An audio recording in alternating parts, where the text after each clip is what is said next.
Welcome, everyone. Welcome to another edition of Taking Stock Live, where we do just that. We take stock with thought leaders and some of the most inspiring minds really across the retail and consumer goods ecosystem. Today, my guest, who I'm going to tell you about in just a moment, is someone I consider a friend who I have admired from her early days, and I've learned a lot more about her earlier days to what she's doing out there in the world today. So I can't wait to share her with you and see all of the feedback that you have. Today we have Lily Kanter. Lily is a serial entrepreneur with 5 startups. She is the co-founder of what I'm sure many of you have in your home now, Serena and Lily. Will certainly help me as I transition to my home office. The wallpaper behind me is Serena and Lily, if you can see it. Founder of Boon Supply, and really most recently the co-founder of Averylily. What you might not know about Lily is that she's a former Microsoftie. I don't get very many of those on this show. She's a philanthropist. She's an amazing mom. She's an amazing friend. And Lily, just a huge welcome to you today. Thank you so much. Very flattered. We're excited to have you. So I always start off with the first question to our guests, and I'm actually not sure what you're going to say here, but what was your first job in retail, and what was meaningful or any fun memories from it? So I started my life my first job was in retail. I was working in the club shop at Jack Henry, a men's clothing store in Kansas City, Missouri. I was gift wrapping at the age of 15. And it was during the Christmas season. And then I got promoted into the accounting office. And I spent the rest of my high school years working at Jack Henry. And then when I got to college, I got another job at a men's clothing store called Carter's.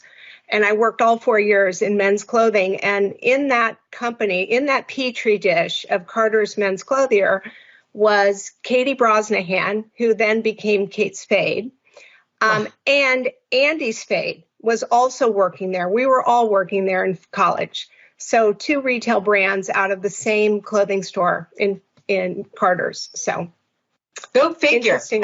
Go figure. Who would have ever thought that these both of you high aesthetic entrepreneurs in retail would have started at a men's clothing store? That's where it all started. Okay. Well, I don't know how long after. You can tell us if you want. You spent quite a few years at Microsoft, and you were in some ways our first retail employee. Tell us, what it was like to be here at Microsoft prior, I believe, to the Windows 95 launch. Yes, it was prior. End of 1994. I was at Deloitte & Touche, managing their retail technology practice in Los Angeles. I got a call from a headhunter. Microsoft was beginning to scale the enterprise. So SQL Server and Windows NT were coming alive. And they realized in order to speak to software application companies as well as CIOs at the time that they needed vertical background. So I was the first of 3 hires. There was one in the Western US, one in the Central, one in the East Coast. So they hired all 3 of us at the same time. And that was the beginning of kind of a vertical knowledge. Wow. Tell us a little bit about, I don't know if any of them are still here. Maybe they are. Some of the key people that were around in those moments, maybe what the Microsoft retail strategy was. And I think you were also kind of featured somewhere. So we'll get to that in a second. Well, Rich Kaplan hired me, and he is still at Microsoft. Absolutely one of my favorite bosses of all time. He's a great guy. And, that job at the time, we were really concentrating on retail stores. Their server in the store was running on a proprietary IBM 4680 OS. There was a lot of OS 2 in the world. So we were super focused on bringing those application companies over to Windows NT. And I don't know if Microsoft still has this notion of lorgs, morgs, and smorgs. Okay. No. So a lorg back then was an enterprise with greater than 2,000 desktops. And then The morgues were kind of maybe 100 to 2,000, and then sorgs were under 100 desktops, and that was kind of carrying and feeding off the website. But the morgues were serviced by these application software companies or business partners. So that's how it was back in the day. And we were super focused on the LORG accounts, like the Gap, and any company that had greater than 2,000 desktops. And so I was focused on all the retail companies in the Western US with greater than 2,000. The Gap, Starbucks, Albertsons, Disney, just to name a few. Wow, so I didn't really realize, and that was the LORG, the morgue, was that like the number, like large organization, medium Yes. organization, Yes. Okay. So we still have a similar segmentation today. We just use a different terminology in terms of like the different enterprise accounts and SMC, which would be small and medium companies. Well, and I'll tell you a funny story too. I was at Microsoft when they bought a company called eShop. And that formed the basis of their e-commerce application. And I literally went with Steve Ballmer to the Gap. He was roommates with one of the Fishers. And we sold them on being kind of eating the dog food of this application because it was, infancy. It was so beta. Well, good job selling it in its infancy to a scale company like the Gap. Yeah, it had a few hiccups. And Lily, that was sort of your sort of regional strategy. That was also the precursor to Microsoft opening its own stores as well. Isn't that right? Well, yeah. So Sony was opening up the Metreon in downtown San Francisco. And it was this incredible building of all kinds of innovative retail. So I was able to convince Bill Gates and Steve Ballmer to give me $8 million to go open the first Microsoft retail store. And we did it. So it was absolutely stunning. Unfortunately, the lease in the building would not allow for any other PlayStations, gaming devices, because Sony had the PlayStation. So the minute the Xbox came out, our leases were in collision with Sony. So unfortunately, it closed after about 4 years. And then Microsoft did not open retail for another 15 years.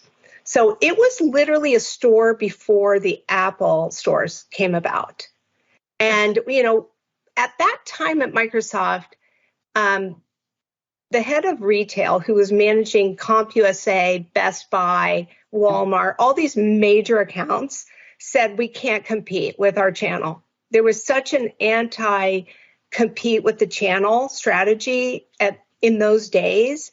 There was no traction with rolling out retail. So 15 years later is when the retail rollout started, and now I understand that a lot of that's closing or has closed. Wow. So I know you're going to swipe over it, but I'm not going to let you, because you were also featured in Time magazine. I think maybe Person of the Year or some article that you need to tell us a little bit about. So when we opened the Microsoft retail store, there was a mandate in the building that we had to hire from the local community of underserved population of South of Market. So we hired all these young people that were part of this disadvantaged group. And what I learned about this was these young folks, I'd say they were 18 to 25 years old. They could run circles around all of us with PCs. They were so proficient.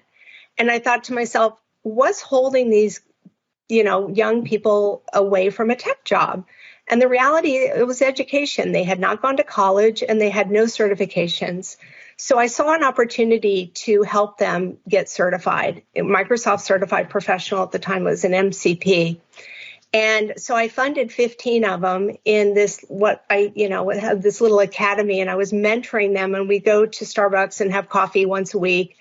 And they were taking the MCP class and getting certified. And so when Time Magazine was doing an article on new philanthropists, people that are rolling up their sleeves and just getting in there and doing the operations, they called Microsoft. And Microsoft said, yes, there's some woman down in San Francisco doing some direct philanthropy. Here's her name.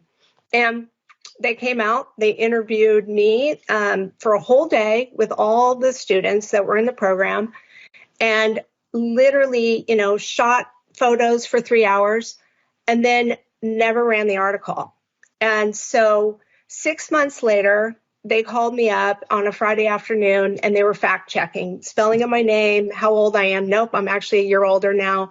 And I finally said to the editor on the phone, I said, are they actually going to run the piece this week? And he said, well, Israel and Palestine are at Camp David. If they don't make peace this weekend, then we're running the piece. And I'm like, okay, you're running the piece. So, and I said, that sounds like a cover piece. And he said, I'm not at liberty to say. So that was it. And then the next 2 days later, I was on the cover with Bill Gates and Pierre Omidyar and Paul Allen. And yeah, it was quite a moment. I mean, Lily, that's incredible. And I know you've offered to have me. Lily and I live not very far from each other. Come over and see some of your archives. I need to get over there and see it. Such an incredible story. All these efforts on diversity, equity, and inclusion now in these big companies, but you were there before it ever became a thing in all of these big companies. Yeah. Well, just these young people were amazing, truly amazing. So I got tremendous fulfillment from helping them out. Amazing. Well, all of you, I know there's probably many more questions you want me to ask for you listeners, Lily, about her Microsoft experience. She was actually the one who told me about the podcast Behind the Blue Badge. So there's a great podcast with Lily on it. So go and listen to that if you want to hear more of that story. But I'm gonna transition us a little. After you had your first child, you decided not to come back to Microsoft, and Serena Lily was sort of born, if you will, not long after that. Will you tell us about that journey? Yeah, so because I was covering the Western U.S., I was on a plane 3 to 4 days a week, and once I got pregnant and had this baby, I decided to not go back to corporate America. I opened up a baby and kids retail store in downtown Mill Valley called Mill Valley Baby and Kids. I put my child in a stroller. I strolled them downtown and put them in a crib and helped people. And then I was off having baby number 2 years later. And Serena walked in my store as a decorative painter. She was a freelance artist. She was textile designing. And she left the most gorgeous portfolio of her work. I was off having a baby that day. So the next day I came in with the baby. He was 20 hours old and I was doing show and tell. And I saw her portfolio, which was magnificent. So I picked up the phone and I called her and she's like, hold on a second. Aren't you the person that had the baby yesterday? And I'm like, yeah, that was me. But when are we meeting? And there was so much chemistry in our first meeting. We literally decided to partner that day. We were known each other for 2 hours. We were finishing each other's sentences. She said, what I would want in my baby nursery doesn't exist. I said, do you have that vision? She's like, I do. I go, great, bring it back. I'll fund it. So she brought me the vision 6 weeks later, and it was magnificent. And we literally just got to work. We met in October of 2003. And by June of 2004, we had shot our first catalog and mailed it out to 600 retail stores. And we had some really fortuitous things happen. The number one baby bedding company in the industry, Wendy Bellissimo at the time, pulled out of the channel and sold her brand to Babies R Us the weekend that we put our catalog in the mail to 600 retail stores. And then we got an amazing break because Jen Garner did her nursery with our stuff. And we got like a 3-page article in People magazine as being the designer of the stars. And that really helped, fortify what we were building. And yeah, we just kept putting one foot in front of the other. I made that sound really easy, but it wasn't. Yeah. I didn't really realize that you actually really started primarily, if I'm understanding you properly, B2B. So were you selling through other retailers primarily Yes. in the beginning? Yes. In the Okay. beginning, we were wholesale only. We Okay. did not put a shopping cart on our site until I'd say 2008 or 9. We Wow. launched in 2004, and in 2008 and 2009, as you know, the world was crashing down financially. Right. We launched direct to consumer in that moment and raised our first institutional round. We were self-funded. We did some friends and family for the first 3 or 4 years. We got to 7 million in revenue, and we did our first institutional round in the 08-09 crash. At the same time, our company went from 5 to 10 million in 1 year during the crash. We doubled our business. And, obviously we were working from a small number, but we were able to double the company that year, and we launched direct to consumer. The really fortuitous thing was that half of our channel went out of business that year. Half of the independent specialty doors actually went out of business. So had we not pivoted and done e-com and direct to consumer, I don't know that Serena and Lily would be alive today if we had stayed in wholesale. Wow.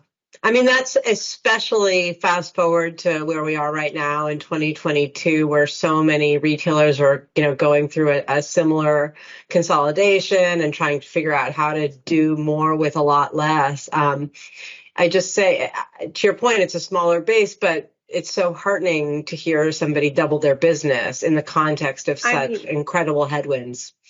Yeah, Williams-Sonoma, same period, contracted by a third, 30%. And obviously they were working on a base of about 4 billion, but still, the business was going in the other direction. But because we were small, we were able to double, and, a bit of a recession-proof client, to be honest. Mm-hmm. And yeah, we were onto something, and we did about a 70% CAGR, growth for about 7 years. We ran that trajectory, and it was, yeah. Wow. Lily, there's not a retailer that I talked to today that would, a 70% CAGR over multiple years. That's incredible. Yes. And that sounds great for software as a service, but as a retail company, it needs a lot of working capital because of inventory. Yeah. And we were having to hire very quickly, and it was probably, in hindsight, I might have slowed it down.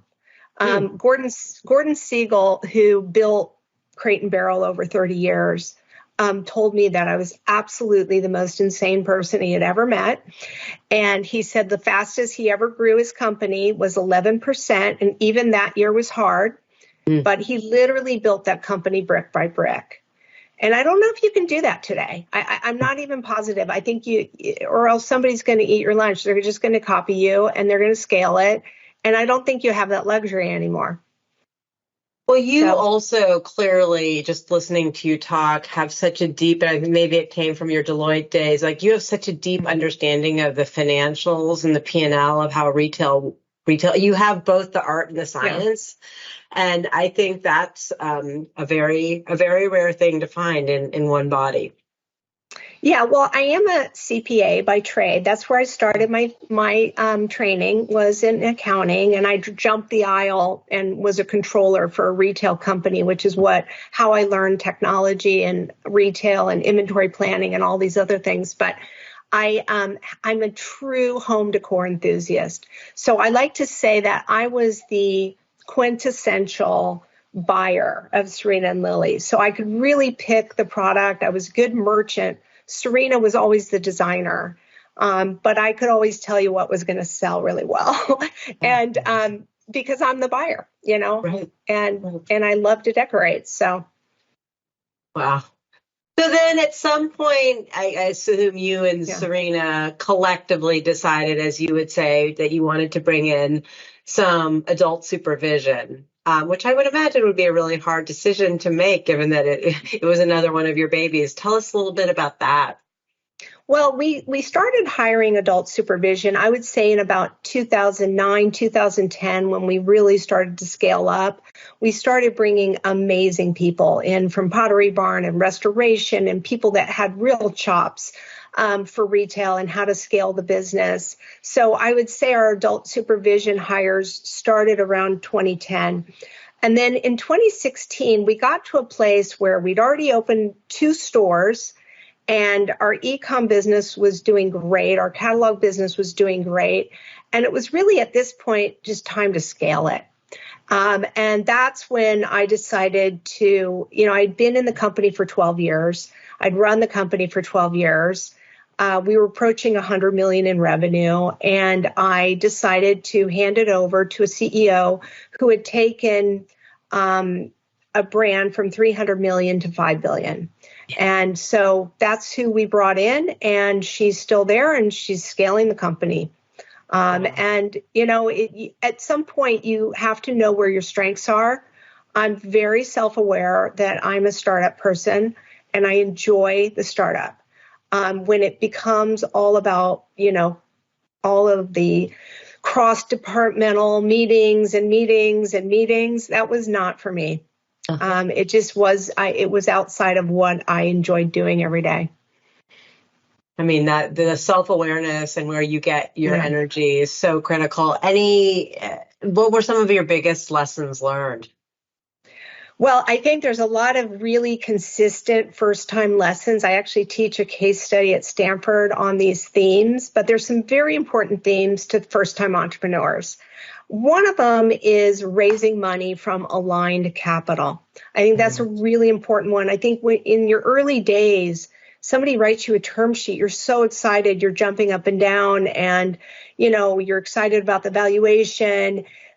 Investor alignment is really important. We took money from venture capital in Silicon Valley, and there's a much longer story to the how and the why, but in the end, they were not aligned capital. They're used to doing technology. They're not used to doing consumer and brand and inventory.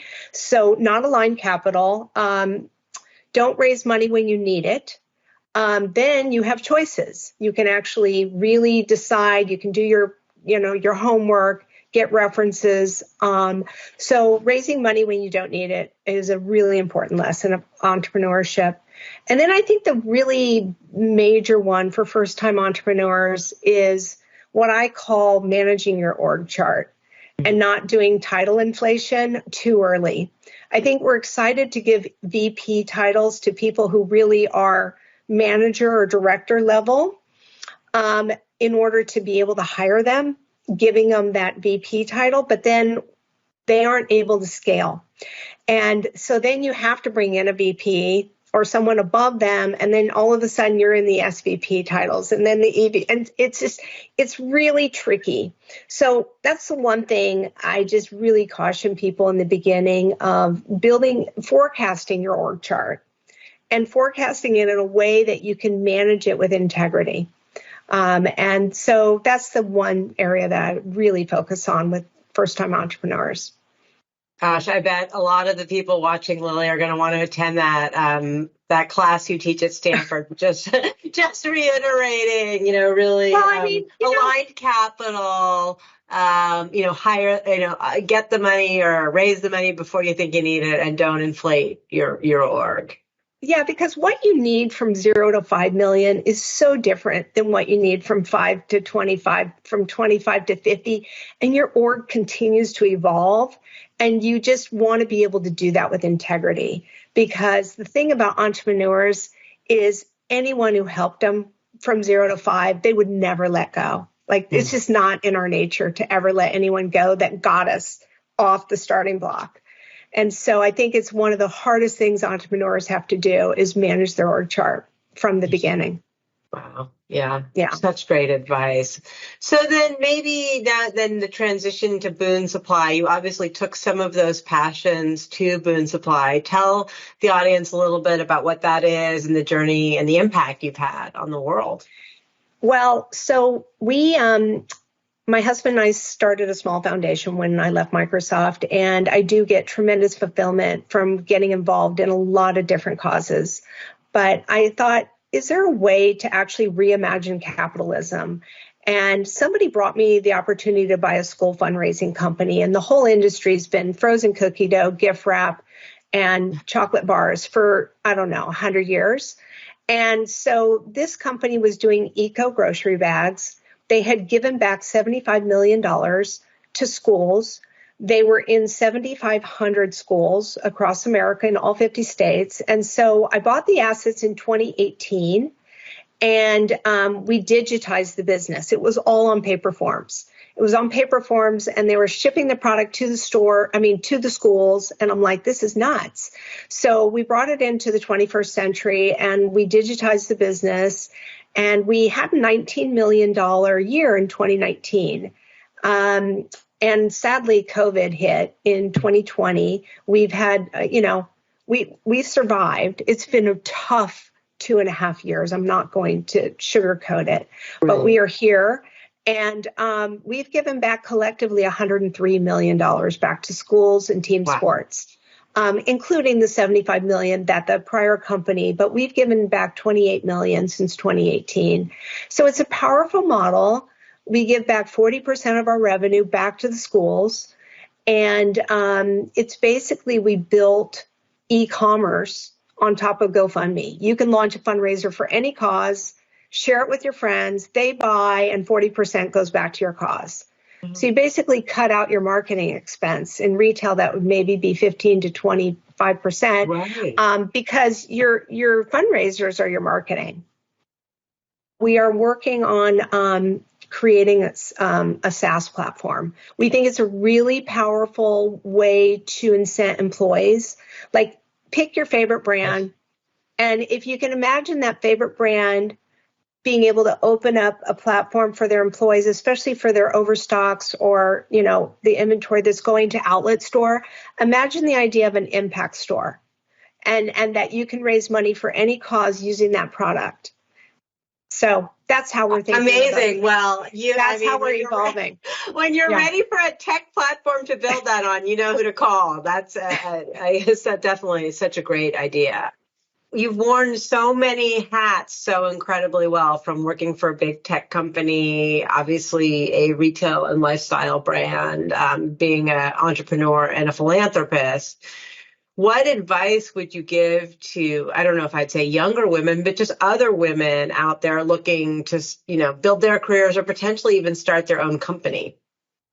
Well, I think the most important advice is literally not needing a salary for the first few years. So being at Microsoft at the right place at the right time from 94 to 2000 was very fortuitous, because I was able to start the company. I was able to fund my own company. I was able to not have a salary. And so all of those things I think are really important. I also feel like, my husband said my very best job I ever had since he's known me was being at Microsoft. And because the amount of work and the hours, and I was like working enormous hours running my own company.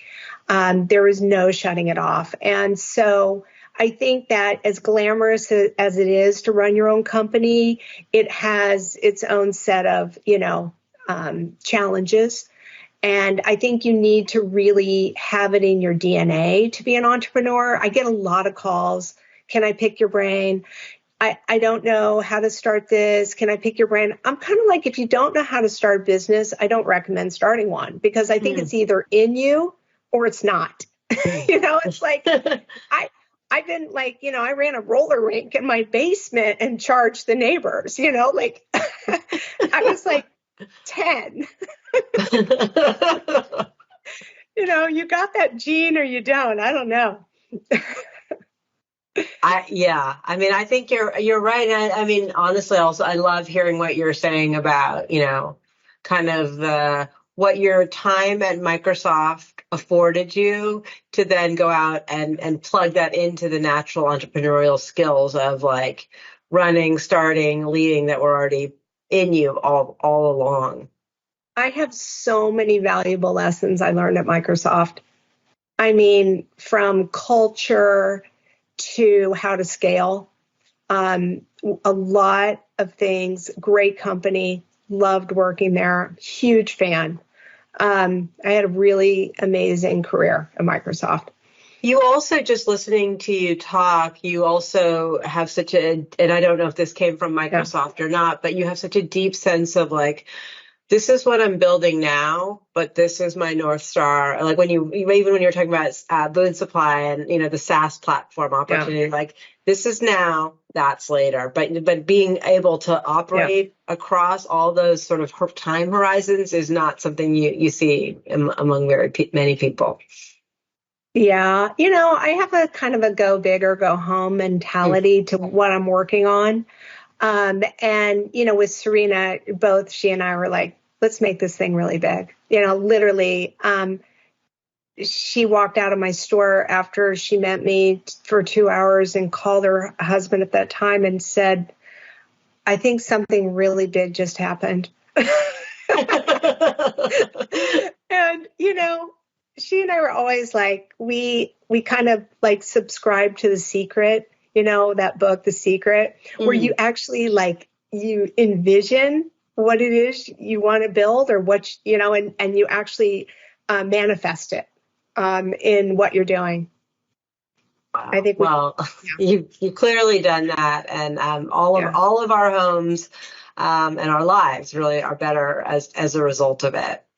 So as I sort of take us out of Taking Stock Live Season 3, they've added, just to get to know you a little bit more as a person, I'm going to ask you some weird questions. They're what we call our Fun Five. So the first is, Lily, what's the weirdest thing you've ever eaten? Well, you need to know I'm not an adventurous eater. I'm very plain and simple. I would have to say the weirdest is like gefilte fish, or we ate crocodile in Africa at the carnivore. So I would have to both of those qualify. Yeah, right? Definitely. Who's your favorite superhero? I would have to say Wonder Woman. She's awesome. She's strong but compassionate. Definitely. It's so interesting because we've had a number of women on this, and the number of them that have said Wonder Woman, like good old Linda Carter. She said it right for many of us. What is the best invention ever?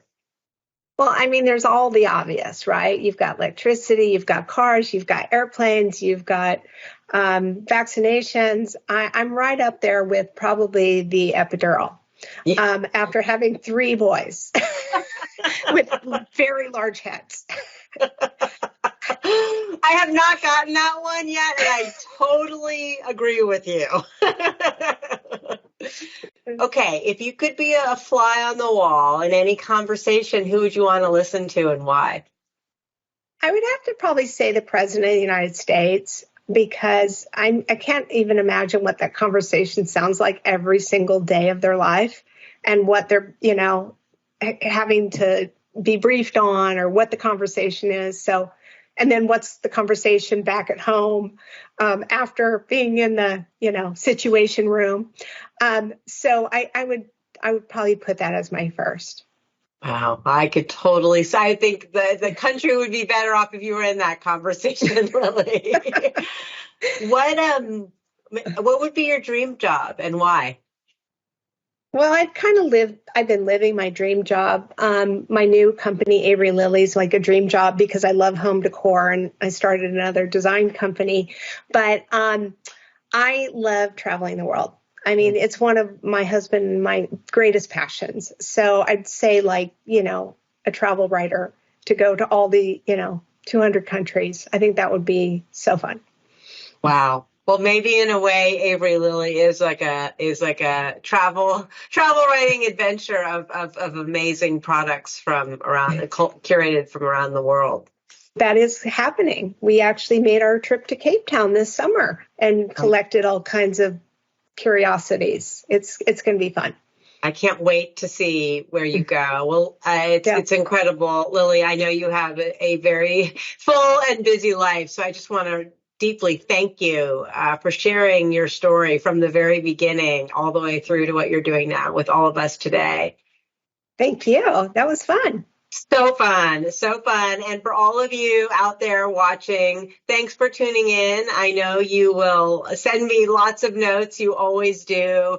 Things you love, things you want to hear more of. I love this community. And so thanks for tuning in, and a huge thanks to Lily for joining us today. Thank you. Thank you.